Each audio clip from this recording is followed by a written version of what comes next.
Ana Paula, Xana, obrigada. Cacau.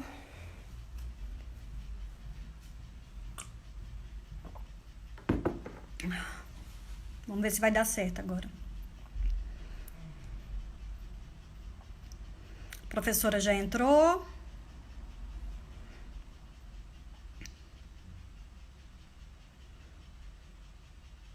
Água. Água. O vinho é depois da live. Luciano, meu amigo de Uberlândia, seja bem-vindo.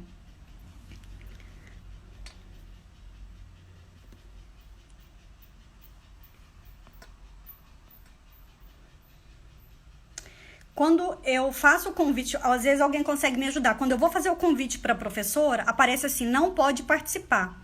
Alguém sabe o que pode estar acontecendo? Justamente agora.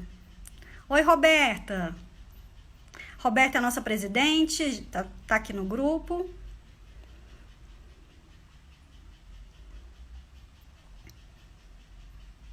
Ana Luísa.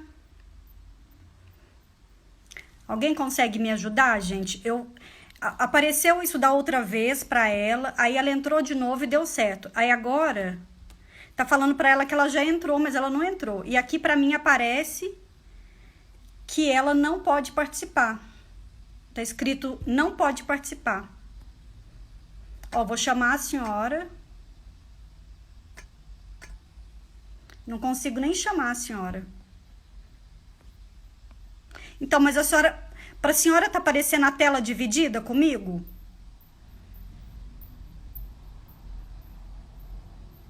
A senhora não fez o convite para mim. A senhora precisaria fazer o convite. Ah, agora sim, agora sim. Ah, agora sim.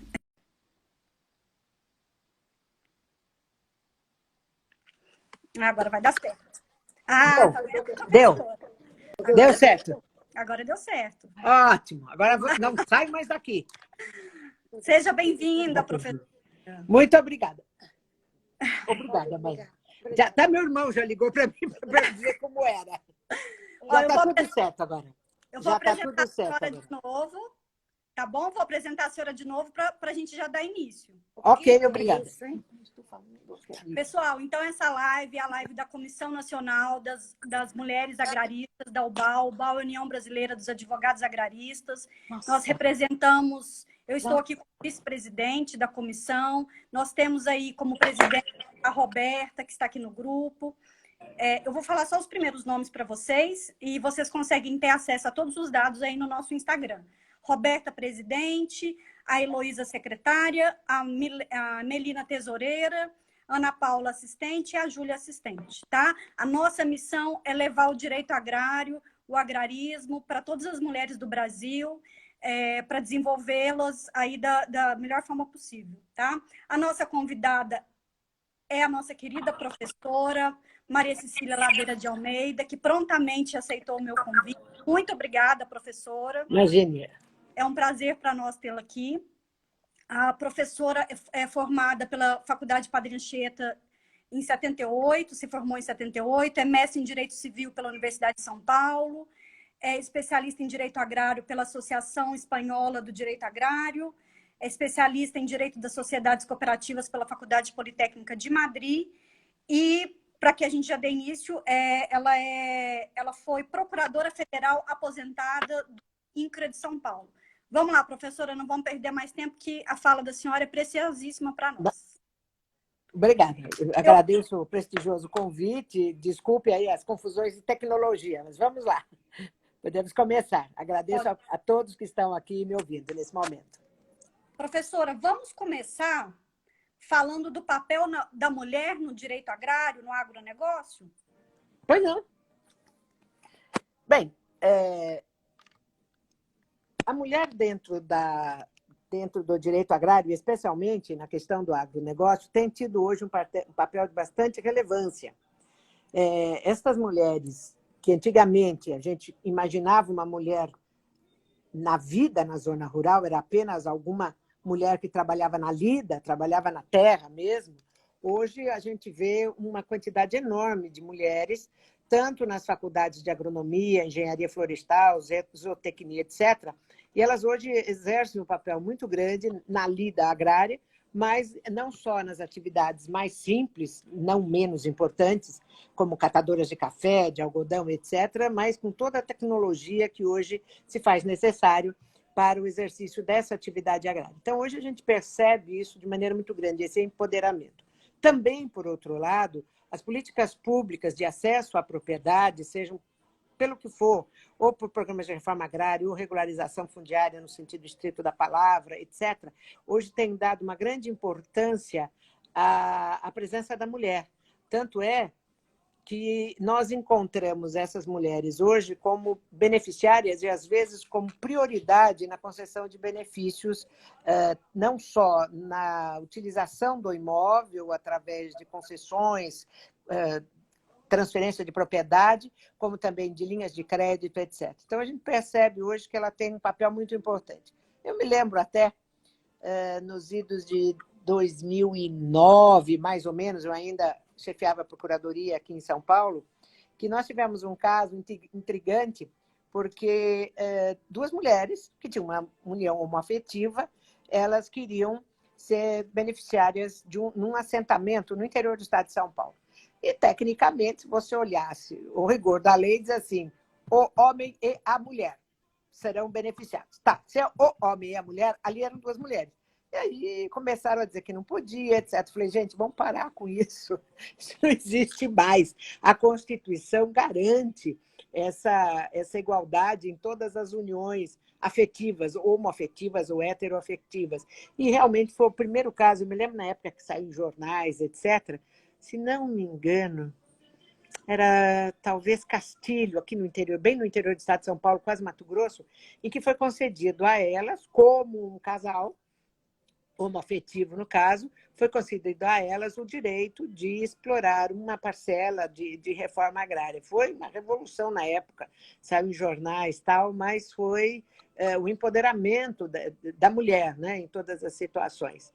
Então, eu acho que a gente percebe, de uma maneira geral, como em todos os outros segmentos, que as mulheres hoje têm obtido um papel muito importante, uma presença muito importante, sem contar também, não só nas questões técnicas, por exemplo, nas faculdades de Direito, eu leciono, a gente percebe uma quantidade muito grande de mulheres no exercício da atividade com direito rural e mais, nas grandes associações de produtores rurais, como a Sociedade Rural Brasileira aqui em São Paulo, como a Sociedade Nacional da Agricultura no Rio, da qual eu sou uma das diretoras técnicas, a gente percebe nos nossos quadros uma participação cada vez maior de mulheres nesse exercício. A própria comissão aqui das mulheres da UBAL é uma prova disso, da gente tomar com as nossas próprias mãos esses destinos da vida na zona rural. A ministra da Agricultura, né, onde hoje integram todos esses programas, é uma mulher, né? Nós temos visto isso, como já foi outra também. Então, eu vejo que tem esse empoderamento da mulher na questão do direito agrário como um todo cada vez maior. Ok, professora, obrigada. A pedido do nosso mestre Albenir, ele pediu para que eu perguntasse para a senhora sobre os ciclos do direito agrário, para que a senhora nos falasse sobre os ciclos do direito agrário. Albenir, prazer em vê-lo. Vê-lo assim, né? De longe, virtualmente. É um prazer contar com a sua presença. Eu acho que nós temos... Eu acho que o Darcy Zibet posicionou isso de uma maneira brilhante. Nós podemos considerar hoje 3 grandes ciclos do direito agrário. O primeiro, que é um direito agrário fundiário. Eu comecei lá atrás com eles, com a Darcy Zibet, com o Vicente Cisneros, também já falecido, que era do Rio Grande do Sul, com Rafael Mendonça Lima, do Rio, Otávio Melo Alvarenga, Olavo Assir de Lima Rocha, Paulo Guilherme de Almeida, Raimundo Laranjeira e tantos outros, Altir de Souza Maia e tantos outros. Eu era jovem, menina daquela época, eles já eram senhores, mas era a turma que fez o direito agrário, que construiu o Estatuto da Terra e toda a legislação complementar, o próprio Fernando Pereira Sodero, que é um dos autores jurídicos do Estatuto da Terra, né? Tinha a parte técnica que era feita com o Zé Gomes da Silva e outros técnicos também, mas que era uma primeira hora em que nós desde o Estatuto da Terra, desde 30 de novembro de 64, tomou-se uma medida de fazer uma expansão da zona rural, uma expansão do Brasil, adentrar pela fronteira agrícola do país. Era um país que morria aqui, a gente falava o sertão, era Londrina, no Paraná, imagina, eu vou lá para o sertão, ia para Londrina, aqui no Paraná.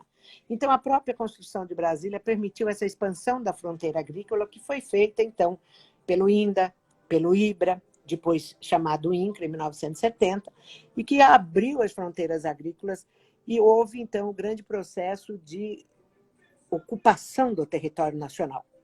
Tá? Essa é uma primeira fase, é uma fase que ainda nós não acabamos, essa fase ainda existe, ela subsiste, nós temos grandes problemas fundiários ainda a serem debatidos, né? A questão da regularização cadastral, imobiliária, isso é brutal, isso é um problema gravíssimo no país. A certeza de que o meu título de propriedade é meu mesmo, não vai aparecer alguém dizendo, você tem um título desse imóvel? Eu também tenho. Ou então dizer isso é área quilombola, indígena, etc, etc.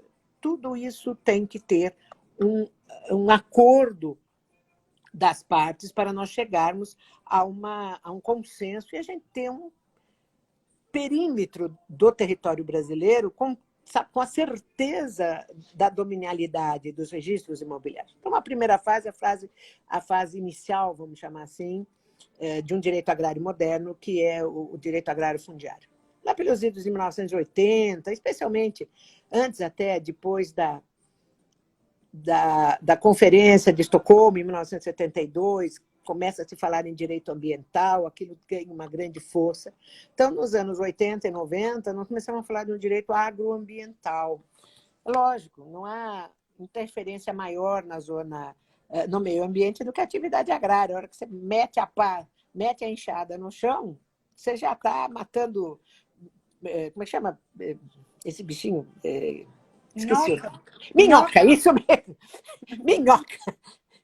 E daí para frente você tomba a terra, todos esses processos que a gente interfere brutalmente, captação de águas para irrigação e assim por diante. Então, nós passamos por um segundo momento onde nós constatamos que a atividade agrária ela interfere no meio ambiente de maneira brutal e que era preciso tomar medidas nesse sentido.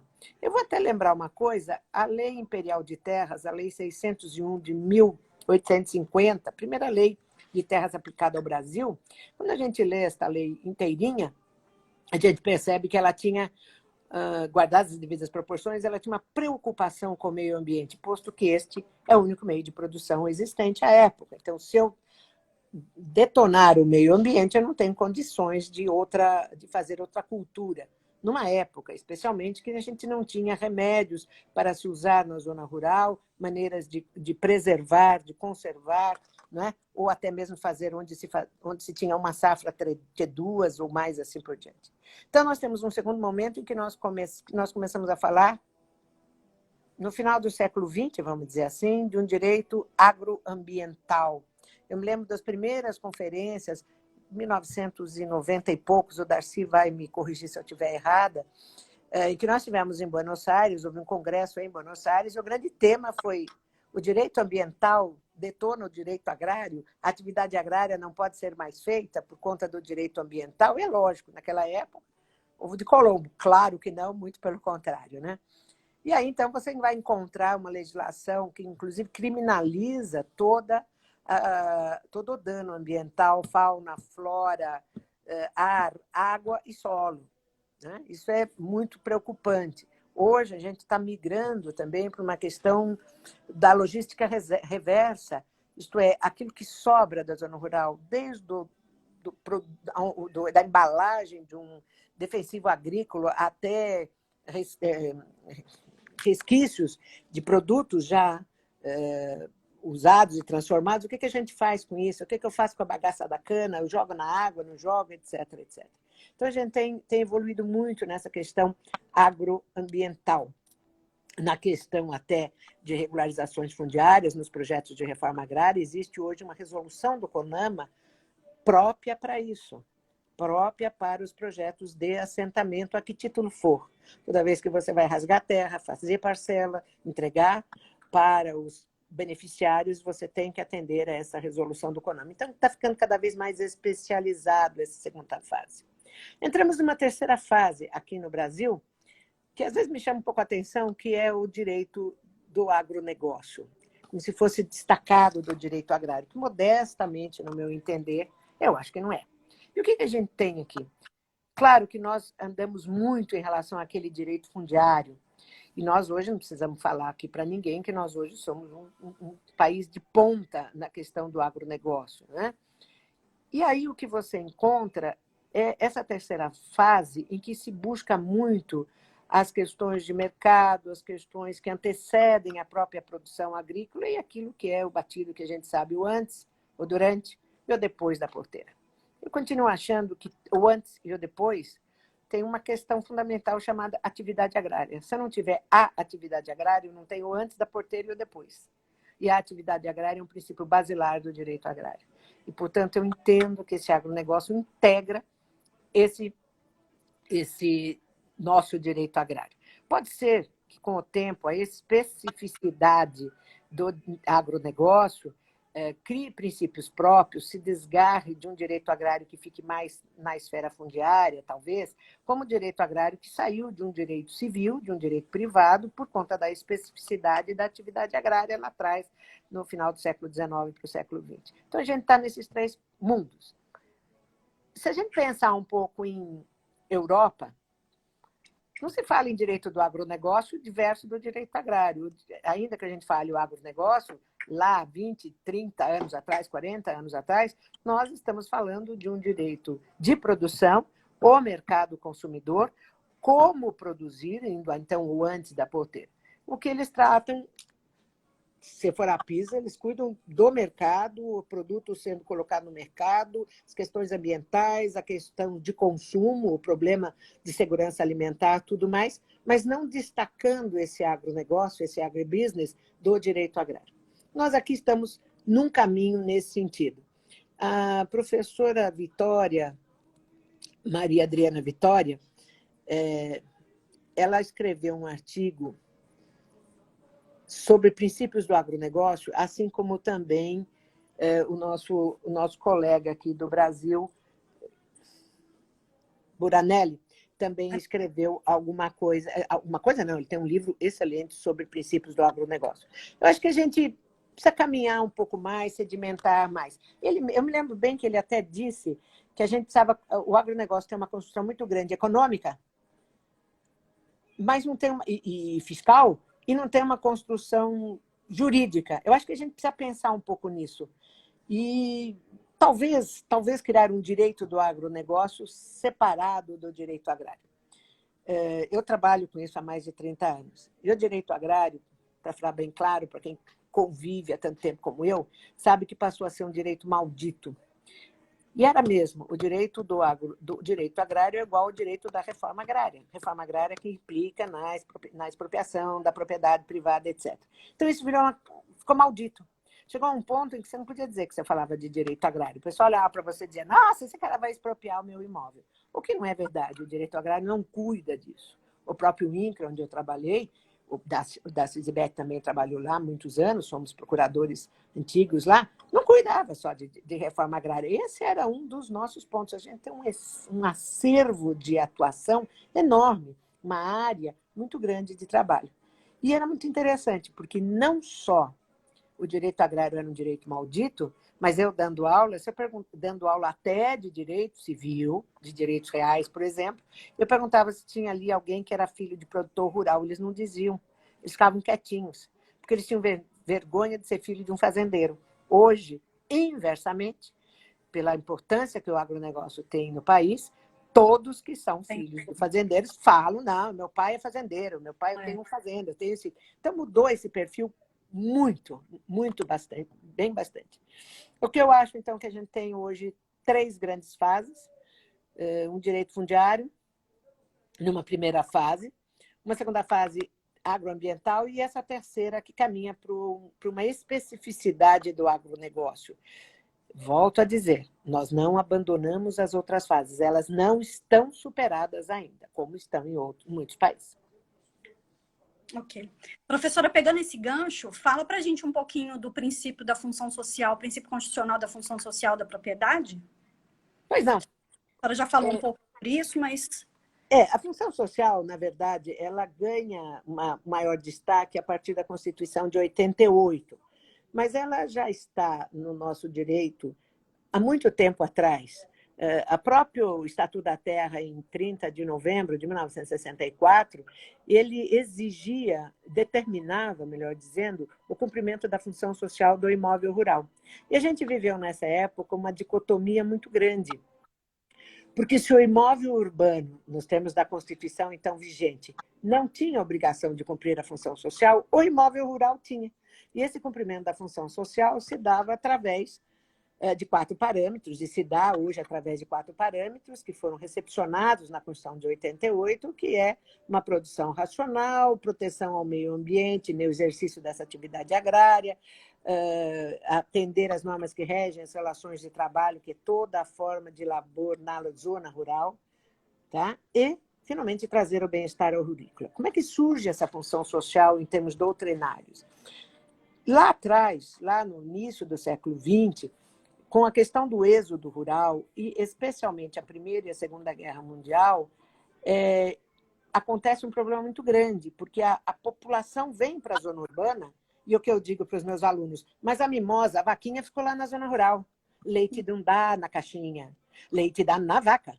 Então, é preciso que cada vez mais, menos pessoas trabalhem na zona rural para uma população cada vez maior na zona urbana. Isso faz com que aquele que está na zona rural passe a ter uma obrigação de produção para aquele que está na zona urbana. E isso exige esse bem-estar do rurícola para que ele não saia da zona rural e venha para a zona urbana.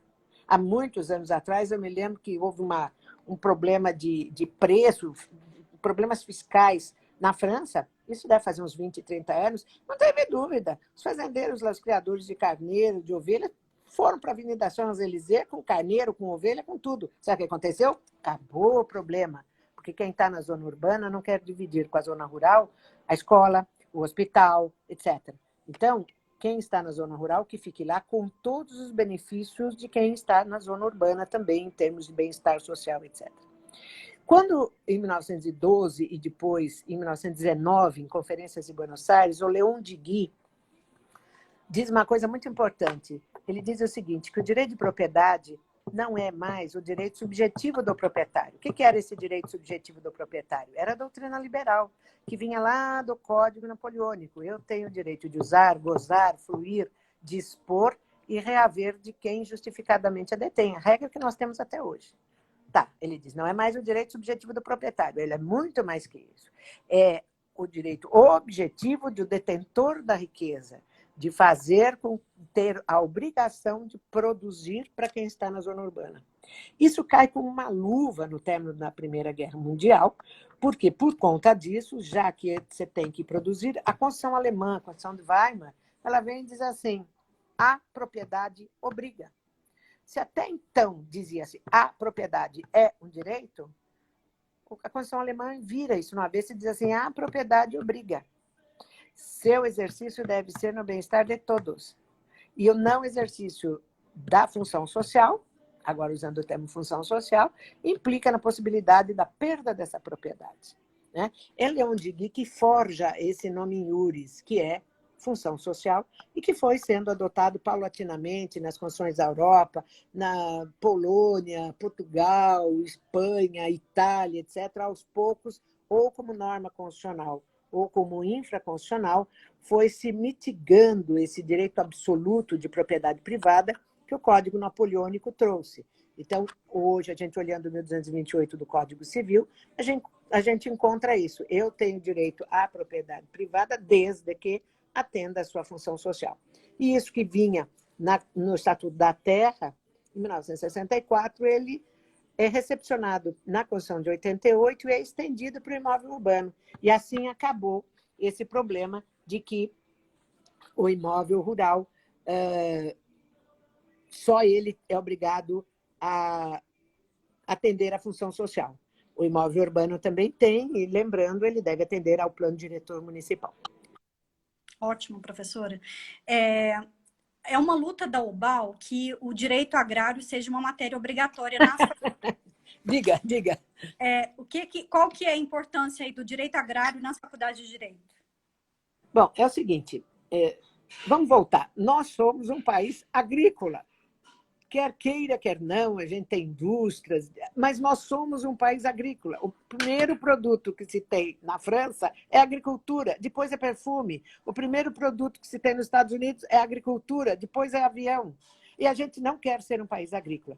Então, o que acontece é que a gente observa uma dificuldade enorme para as pessoas que trabalham com o direito agrário, sem saber que estão trabalhando com ele, na medida em que eu tenho que definir, por exemplo, como juiz, eu tenho de definir alguma lide, eles começam a se apegar a ramos do direito privado, que não o direito agrário. Eu me lembro, alguns anos atrás, numa conferência, 2 debatedores de direito, professores de direito do trabalho, discutiam sobre o contrato de arrendamento rural, para saber se a natureza dele era civil ou era trabalhista. Eu disse, desculpe, a natureza dele é agrária. Ele está previsto no Estatuto da Terra, ele tem essa natureza, foi um choque aqui.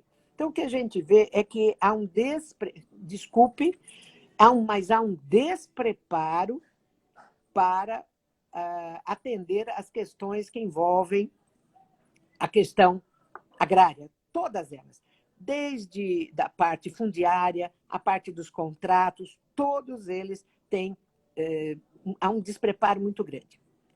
Falar de obrigatoriedade do direito agrário nas universidades é uma história antiga, que a gente tem debatido há muitos anos. Isso já chegou, por exemplo, aqui em São Paulo, Mackenzie, a Universidade Mackenzie, onde eu leciono, já foi matéria obrigatória. Na Universidade do Lago São Francisco, idem. E em outras tantas. Na própria Universidade de Jundiaí, em Itu, a matéria era lecionada dentro da grade. Houve um momento, entretanto, lá pelos anos 1980, 95, 96, que a matéria foi deixando de existir, ela foi desaparecendo. Então, numa reforma de grade curricular que foi feita em face de uma portaria do MEC, ela passou a ser optativa, eletiva, e enfim, esses nomes. Tá bom. E a gente acha que ela tem que tornar obrigatória. Eu mesma entrei no Mackenzie lecionando direito agrário. E depois, eu sou professora de direito civil, também passei a dar aula de civil, hoje leciono direito civil, a matéria não consta mais, mas hoje já temos inúmeros grupos de pesquisa, etc., cuidando do agronegócio, que agora todo mundo, nossa, e o agronegócio. Antes de 2010, a Sociedade Nacional da Agricultura, nós investimos de novo nessa questão da obrigatoriedade do direito agrário. Quem presidia a Sociedade Nacional da Agricultura era Otávio Melo Alvarenga. E aí eu fazia parte da sociedade e também no comitê rural, no comitê agrário do Instituto dos Advogados Brasileiros no Rio, nós fizemos que também era capitaneado pelo Otávio Melo Alvarenga, nós fizemos uma moção com diversas considerações, encaminhamos ao Ministério da Educação, que deu uma resposta assim, cada escola faz o que quer, a matéria mínima obrigatória é essa e cada um cuide de si. Mas não era essa a nossa ideia. Nossa ideia era que as matérias obrigatórias de cada universidade, dentre elas, estivesse o direito agrário. Então, isso é uma questão muito grave. Como eu disse, talvez, naquele momento, a gente visse esse direito agrário ou se estava vendo esse direito agrário meio como um instituto maldito, né? Como um direito maldito por conta de uma grande... da questão agrária, da questão da reforma agrária. Então, isso foi meio complicado, isso ficou um pouco confuso, e a matéria realmente foi deixando de existir. Ou, inversamente, hoje, nós encontramos em quase todas as universidades grupos de estudo, grupos de pesquisa, comitês para estudar o agronegócio, né? Por conta da importância deles. Os próprios escritórios de advocacia hoje se batem aí para ter um setor vocacionado ao direito do agronegócio, né? Eu acho que a matéria devia ser obrigatória no país, em todos os seus perfis. Fundiário, porque nós não superamos, agroambiental, porque é específico da zona rural, e o agronegócio. E o direito do agronegócio, com todas com todas as suas implicações, que são implicações de ordem fiscal, de ordem de títulos de crédito, etc., que são próprias da vida na zona rural. Não pode pensar em tratar pelo direito comercial. O próprio Código Comercial resolveu pôr lá um direito do agronegócio no meio do caminho, sem a menor preocupação de que o direito agrário e de que a atividade agrária tem uma especificidade muito própria, que é aquele ciclo agrobiológico que o Antônio Carroça tanto falava. Então, acho que é importante a gente tomar de novo essas rédeas de uma obrigatoriedade do ensino do direito agrário nas universidades, com todos os perfis. Professora, os contratos agrários, como de arrendamento rural, de parceria agrícola, eu vejo no meu dia a dia que são muito comuns, são ferramentas muito úteis, né? Para o dono da terra e para aquele que quer produzir. Como que a senhora vê esses dois contratos? Olha, esses dois contratos estão previstos desde o Estatuto, lá em 1964, né, em novembro de 64, e depois por legislação própria que tratam dos contratos de arrendamento e parceria agrícola. Entretanto, eu sou muito fã do Estatuto da Terra, fico muito brava quando começam a dizer vamos mudar, precisa alterar. Mas eu acho que ele tem grande valor ainda, mundialmente reconhecido. O que eu acho é que algumas coisas, como os contratos agrários, eles regulamentaram uma atividade agrária que era feita, do ponto de vista técnico, de uma maneira muito diversa do que é hoje. O que é uma coisa que a gente vê demais? Você vê o desrespeito às regras mínimas de tempo, por exemplo. Qual o prazo do contrato? Então, você vê, cada um faz o contrato. Se há um tempo mínimo de 3 anos, você vê contrato com 6 meses, com 1 ano, e eles vivem felizes entre eles. A hora que dá encrenca, aí vira um problema seríssimo. Eu acho que algumas coisas, como os contratos agrários, precisam ser revistas, como questão de tempo, a criação de contratos novos que foram sendo aos poucos, contrato de integração, né? Que não é contrato agrário, a lei diz assim, ele é qualquer coisa menos direito, menos contrato agrário. Mas, enfim, todos os contratos que cuidam da vida na zona rural merecem uma visão, uma modernização, especialmente o arrendamento e a parceria. Durante um período, esses contratos foram usados também para burlar uma questão trabalhista, né? Ah, sim, claro, não tenha dúvida. A falsa parceria é exatamente o camarada que é empregado rural e que não se diz diz que ele é trabalhador, e não é, ele é falso parceiro mesmo, ele é empregado ali com todas as regras do trabalho na zona rural. Certo. O Albenir escreveu aí que ficou provado aí pelo Covid-19 que os agricultores não são responsáveis pela poluição ambiental. É verdade. Eu gostaria que a senhora fizesse para a gente um paralelo dessa questão ambiental e do produtor rural, dessa responsabilização que todo mundo fala do produtor rural no meio ambiente. Tá. Não se pode negar que a atividade ambiental ela tem uma grande interferência no meio ambiente. Volto a dizer, a hora que a gente bate com a pá e com a enxada na terra, a minhoca, como você bem lembrou, que eu não me lembrava o nome, a minhoca já começa a ter problema. Então, a minhoca vai gerar um problema de areação do solo, excesso de gado em imóveis rurais só servem para fazer uma compactação, o que é muito ruim para o solo, dejetos de toda ordem, sob o ponto de vista de utilização de agrotóxicos, a logística reversa dessa produção, etc. Bom, mas não é esse o grande mal, né? Ambiental.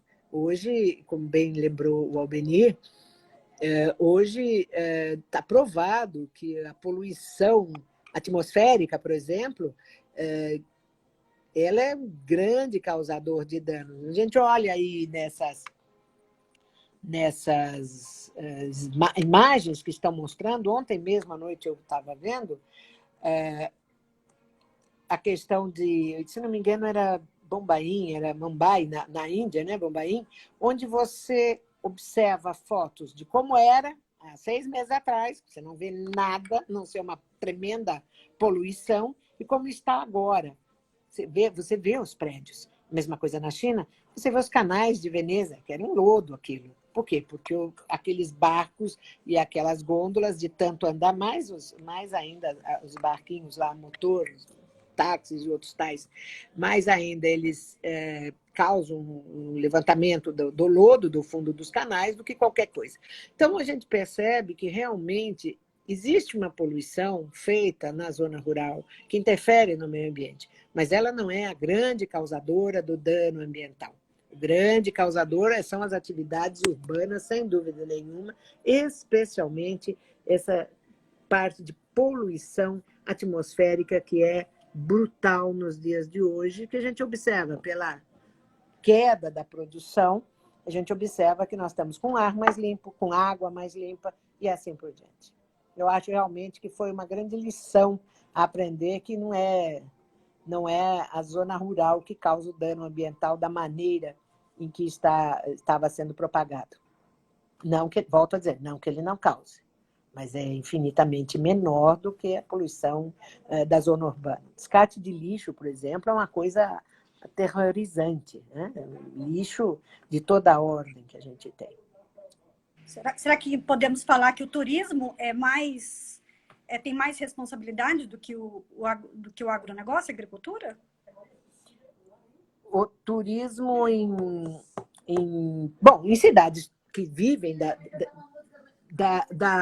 zona, cidades que são urbanas, que são estâncias turísticas, esse turismo é um grande fator de poluição, só que é um grande fator de rentabilidade, né? Isso é a coisa toda é encontrar um equilíbrio entre atividade turística, até mesmo o agroturismo, que é uma coisa fantástica, né? Que gera uma fonte de renda para os produtores, e a poluição. Quer dizer, sabe o que é? Falta educação ambiental.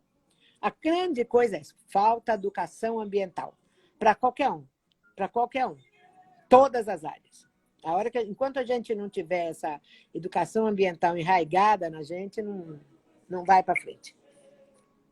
Eu assisti uma entrevista da senhora, onde a senhora falava sobre a questão de venda de terras de estrangeiro, de terras brasileiras para estrangeiro. Eu gostaria que a senhora nos falasse sobre esse tema. Bom, esse é um dos temas mais complexos, né, até hoje. Ninguém aqui é contra o investimento estrangeiro. Eu começo sempre falando isso. Ninguém é contra o investimento estrangeiro. Mas também é preciso observar que tem que haver a segurança para o nacional produzir no seu próprio país. Então, a gente tem, dentro da legislação em vigor, que é a 5.704 e o decreto 74965 de 74, nós temos um critério muito bom, que é a questão do critério de proporcionalidade entre o quanto um estrangeiro pode ter dentro de um município, né? Então, esse critério de proporcionalidade, maior ou menor, deve ser sempre mantido. Você não cria um gueto e você não exclui o brasileiro. Tá. Por outro lado, nós temos situações gritantes e que esta nova lei aprovada agora no final do ano, no início deste ano, eu já não sei mais se foi no final, acho que foi no final do ano, ela toca no tema ao falar sobre a questão, que era um problema seríssimo, que eram as restrições da lei no sentido das instituições financeiras que dão crédito, de uma maneira geral, e tem como garantia o próprio imóvel. Então, o cidadão fazia um empréstimo, obtinha recursos de toda a ordem, dava em garantia o seu imóvel, na hora que, eventualmente, ele não pagasse, que tivesse o banco, uma instituição financeira de uma maneira geral, tivesse como arrecadar aquele imóvel para saldar o seu crédito, ele tem direito a isso, ele não podia.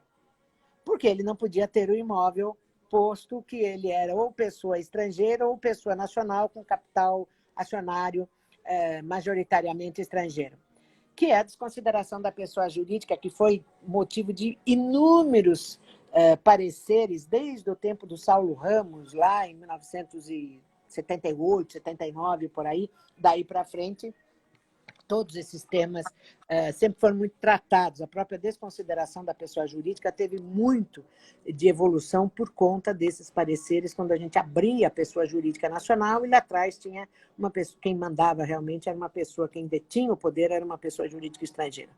A alteração que veio naquela medida provisória já convertida em lei agora, recente, ela permite que essas instituições recebam o imóvel quando há insolvência, quando é impossível o adimplemento do pagamento, então, por parte do proprietário do imóvel, e que elas fiquem com esse imóvel, e aí a gente tem que entrar no direito bancário. Salvo engano, a instituição financeira não pode ter um imóvel diverso da sua finalidade por prazo maior de 2 anos, eu não me lembro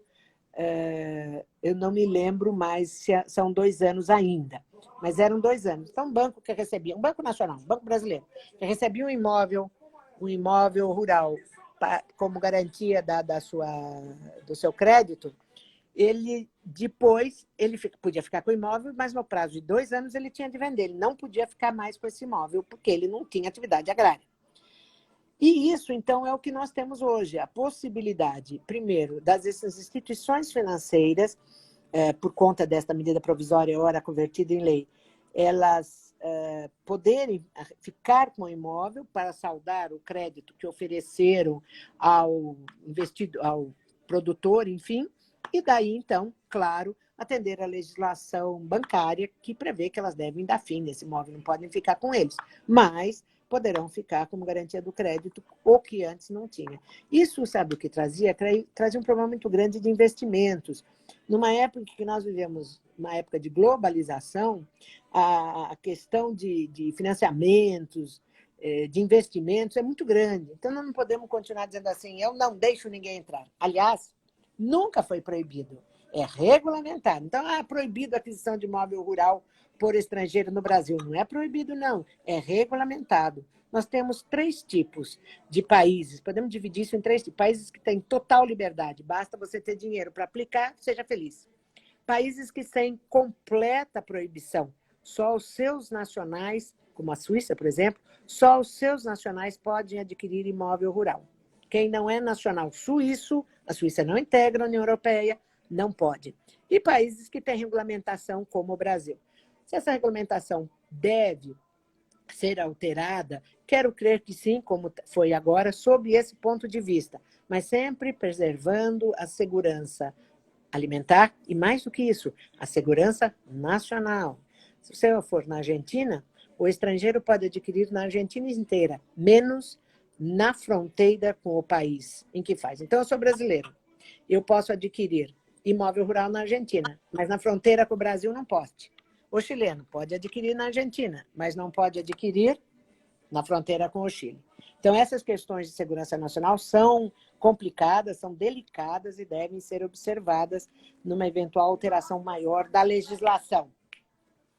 Mas eu acho que agora a gente resolve um problema, que é o problema do financiamento, que era um problema muito grave. Realmente, você deixava... O produtor não podia obter crédito, não podia ter investimentos, e aquele que eventualmente desse investimentos sabia que ele não tinha como saldar na impossibilidade do pagamento pelo credor.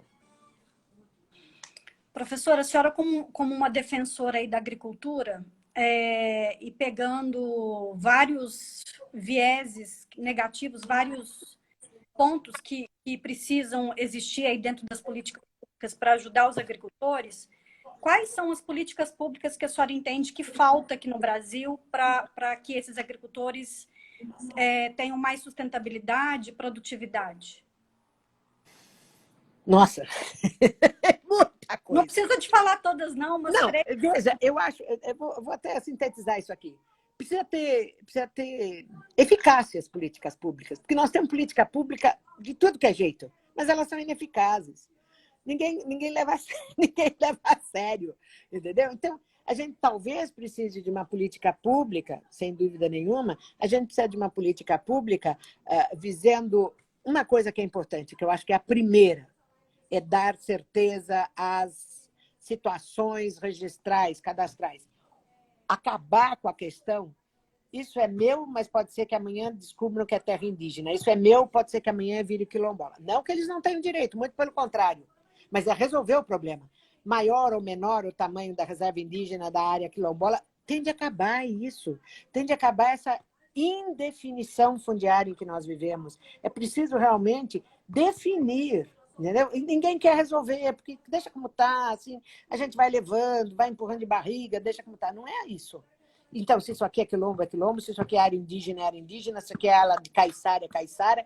Resolver o problema das populações tradicionais. Afinal, a gente assinou uma convenção internacional sobre isso, né? Então, precisa resolver essa situação. Ponto. Resolveu? Tá. Então, isso é indígena, isso é quilombola, isso é caiçara, isso é faxinal. Tá. Então, isso é privado. Terras devolutas. Gente, isso é o caos. Como é que eu posso... Eu falava isso em São Paulo, eu fui assessora jurídica da Advocacia Geral da União, e em plena São Paulo, no século XX, no final do século XX, eu dizia assim, isso aqui não pode. O camarada entrou com uma ação de uso capião, não pode, porque Martim Afonso, porque Afonso Sardinha, o juiz olhava para mim e dizia, essa mulher é louca, o que ela está falando? Por quê? Porque são áreas devolutas que não foram arrecadadas, que não foram discriminadas, e é um problema que não tem fim. Não tem fim. Isso começou, gente, lá atrás, no tempo do Brasil Brasil colônia de Portugal. É preciso trazer a Carta de Seis Marias que eu te concedi para Portugal para registrar. Passou um tempo e disse, olha, para registrar precisa marcar.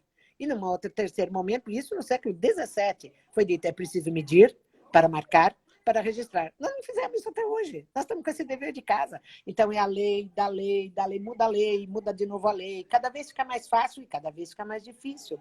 Quanto mais antigo é o povoamento, mais complexo se torna esse problema. Tá? Então, esse é um primeiro momento. A gente realmente ter o perímetro dos imóveis no Brasil acertados. Pronto. 2. Quem é produtor rural? Linhas de crédito que sejam eficazes, que o cara possa pagar. Tá? E que quem tem, me desculpe alguns, e quem recebe a linha de crédito, use como deve ser usada. Eu me lembro bem de gente que recebia a linha de crédito rural, agrícola, e comprava automóvel do último tipo, casa na praia, apartamento, e depois não pagava. E depois tem um perdão, vai levando. Então, a eficácia nas políticas públicas. Nós temos política pública bastante para tudo.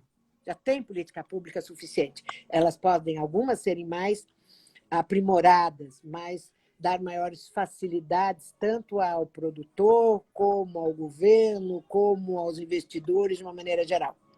Tudo bem, mas ela tem que ser eficaz, porque fica no papel e ninguém cumpre. Ou se cumpre numa fiscalização. O Albenir citou o seguro rural. É um problema. O seguro rural é um dos grandes entraves nossos, porque é uma atividade de alto risco, né? Atividade agrária é uma atividade de grande risco e que merece aí um estudo maior sobre esse seguro. Talvez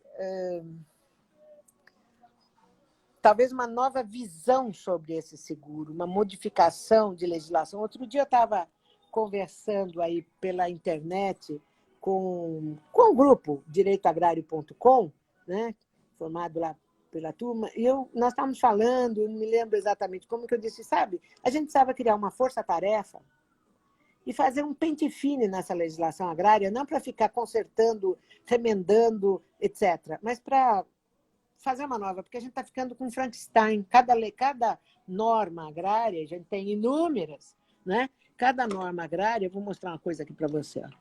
Cada norma agrária tem centenas de leis que alteram o primeiro parágrafo, o segundo parágrafo. Olha o tamanho, isso é só de lei agrária. Isso aqui, dá para ver o tamanho, né? Desse livro aqui, só de lei. Que não vai para nada, porque já altera... Gente, professora. É o Estatuto da Terra, editado pela Saraiva. Tá. Já é velho, essa edição é de 2011. Metade do que tem aqui já foi alterado, assim, o parágrafo 1º do artigo 3º foi alterado pela lei tal, que depois foi alterado pela lei tal, que virou um caos. Então, você fica que nem louco hoje.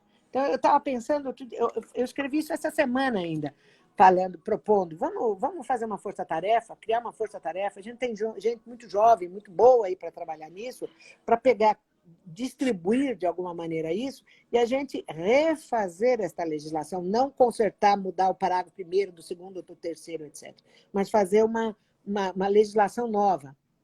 Talvez um código, como já se propunha lá atrás, o Ivo Alvarenga, aquela turma toda, os mais antigos, né? Talvez fazer um código agrário, se bem que código sempre é muito mais estático, né? Umas leis isoladas, esparsas, talvez fosse mais interessante. Pode contar com a nossa comissão, viu? Comissão das Mulheres. Pode contar Então, com... podem montar. Pode contar. Inclusive, professora, o professor Darcy Zibete e a nossa presidente Roberta me pediram para fazer o convite para a senhora filiar a nossa comissão, que vai ser muito honroso. Aí mesmo. Como Com muito prazer. Será um prazer. Então, tá bom. Já está feito, já está fechado. Muito obrigada. Nós estamos quase encerrando. Para mim, acho que encerra 7h15. Se alguém tiver em um outro horário, coloca para mim, por favor. Eu queria que a senhora falasse sobre a questão das terras devolutas, né, que a senhora já falou, mas uso capião. Como que fica a questão do uso capião e de terras devolutas? Um dia eu disse lá na comissão que eu assessorava um professor de então, direito agrário, que era assessor de uma dessas comissões na Constituição de 88, eu virei para ele e falei assim, nem que a gente fique pelado aqui, ninguém mais quer saber do que a gente está falando, professor, vamos embora. Por uma razão muito simples. Por uma razão muito simples. A Lei 6969, que cuidava e que cuida ainda de uso capião agrário, né? Que a gente hoje chama de constitucional rural, ela permitia usucapir áreas de até 25 hectares em terras devolutas e em áreas particulares. Vem a Constituição de 88 e diz assim, as terras públicas são imprescritíveis. Ele diz isso 2 vezes. Ele diz isso quando fala de uso capião urbano e quando fala de uso capião rural. Por que era possível? Porque eram imprescritíveis as terras públicas desde o Código Civil de 1916, e o Código Civil era uma lei geral, enquanto que a Lei 6969 era uma lei especial.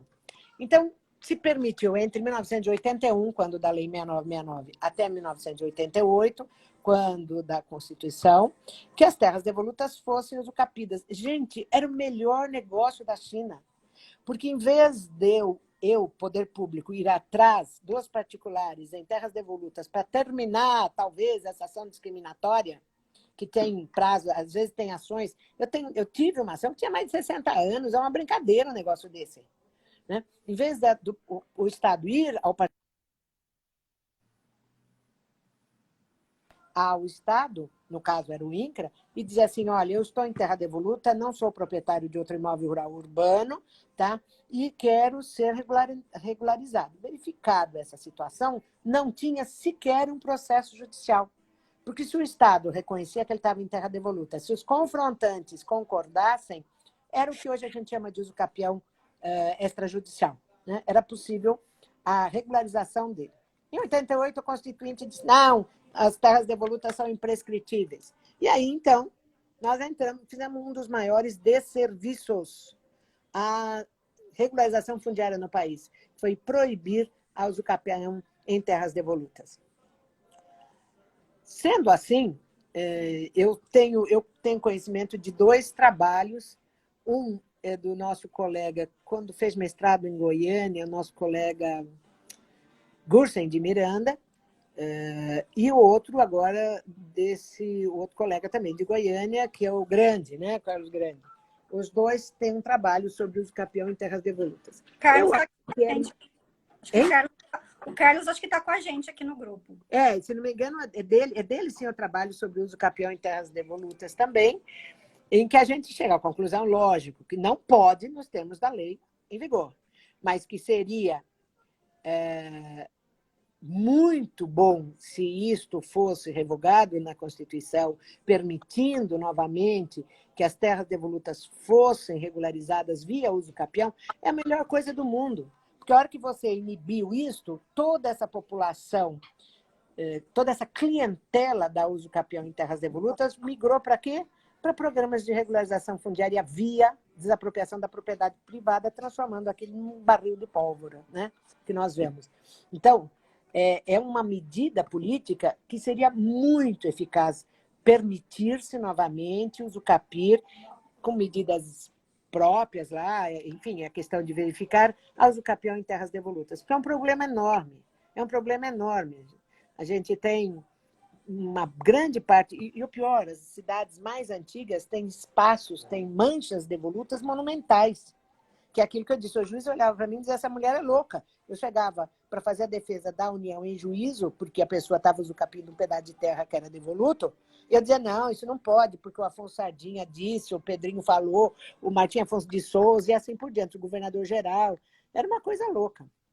Mas é uma coisa a se pensar, viu? Isso é uma coisa a se pensar, porque resolvia um problema monumental de acesso à propriedade, né? E resolver um problema do Estado, porque ele não tem condição. Ele não tem condição mais de arrecadar. Você tem uma área devoluta em São Paulo que tem quase 6 milhões de habitantes. E aí o que você faz? Você vai dizer, não, é meu, vou tirar 6 milhões de habitantes, vou cercar e tomar conta? Não tem cabimento. Tanto é que a AGU, num determinado momento, permitiu, não reconhecendo que não tinha direito, muito pelo contrário, mas ela permitiu que o poder público, a Procuradoria da Advocacia Geral da União, não se manifestasse mais nessas ações, quando em áreas tradicionalmente já ocupadas, zona urbana, etc.